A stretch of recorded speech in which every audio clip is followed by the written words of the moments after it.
Go away, Black Cat." The Black Cat was a great nuisance in the nursery. He wasn't very large, and he didn't make any noise, but he would keep getting out the farmyard animals and playing with them. He sent them sliding all around the floor with his paw, and then pounced after them. The animals were made of wood, so he couldn't really hurt them, but they didn't like being slid all over the place like that. "Go away, Black Cat," said the pink pig from the farmyard. Go away, Black Cat," mooed the cow, who was a little bit afraid of having her long tail broken. "Go away, Black Cat," scolded the sheep, who was very tired of being pushed all over the room just to please the cat. The Black Cat said nothing. He didn't even meow. He only came in because he loved to play with little toys and send them hopping about the room. It was fun to hear them shouting at him too, and not to take any notice. "I wish I could stop him," said the toy farmer, who was always afraid he might be sent sliding over the floor too. He usually hurried into his farmhouse when he saw the Black Cat, but he knew quite well that the cat would put his paw into the farmhouse and get him out if he wished. I know what we can do," squeaked a tiny little doll, dressed as a sailor. He sat in a small wooden boat, and was cross because the others didn't take much notice of him.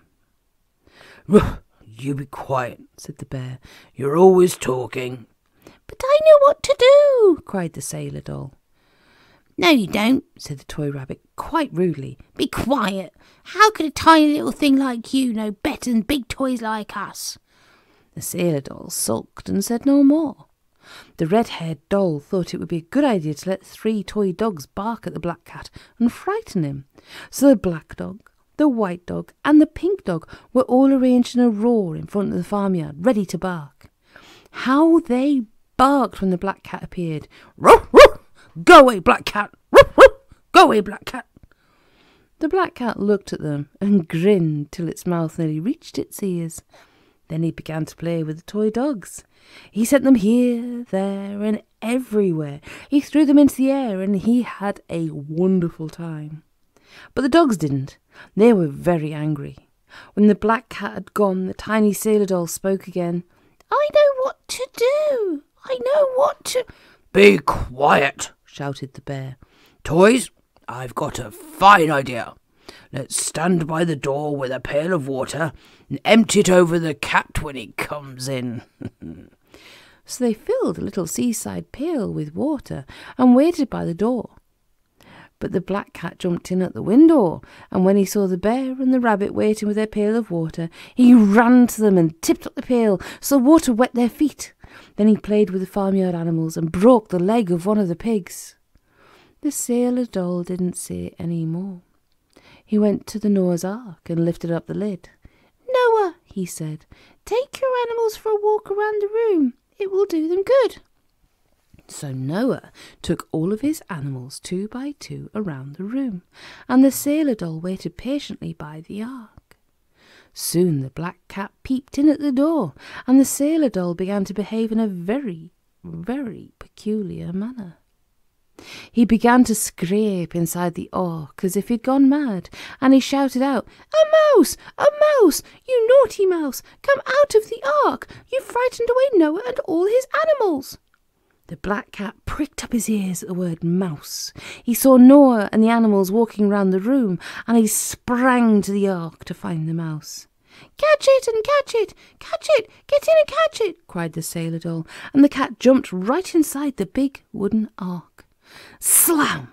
The sailor doll shut down the lid with a bang and yelled to the other toys, "Come and help me! Put something on top! Quick! Come and put something on top!" They all rushed to the ark, carrying many different things. The rabbit carried a stool. The red-haired doll carried a big top. The bear brought 2 books. Everybody brought something. Bang, bang, bang! Everything was slammed down onto the lid of the ark. More books were fetched, and somehow or other the rabbit and the bear eventually managed to balance the sailor doll's little wooden board on the Noah's Ark too, just to keep down the lid. The Black Cat banged his head against the lid, trying to get out. He had seen at once that there was no mouse there, and now he was frightened. Suppose he never got out of this dreadful dark wooden place that smelt of the Noah's Ark animals. "Let me out," he mewed. "Let me out."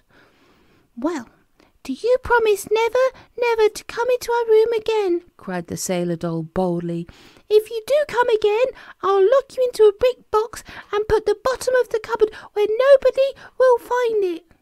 Meow, wow, wow, wow, wailed the black cat. Don't do that. I'll never, never come here again. Let me out. The sailor doll chuckled to himself. He cried out loudly, Well, 1, 2, 3, out you come. He upset all the things on the lid and it crashed to the floor. The black cat lifted up the lid with his head and jumped out. He tore out of the room at top speed, yowling loudly. The sailor doll chuckled.